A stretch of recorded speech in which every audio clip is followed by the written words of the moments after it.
9:45 p.m. Saturday night, December the 2nd.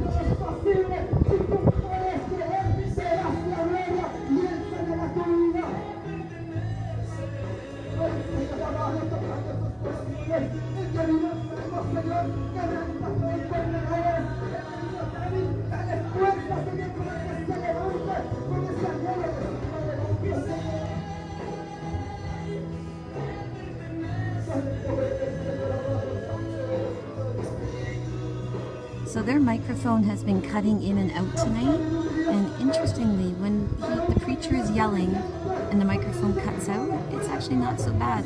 It's not invasive in my home.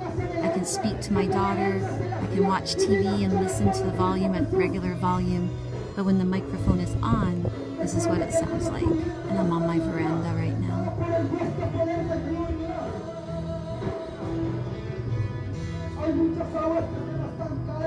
Hay muchas situaciones que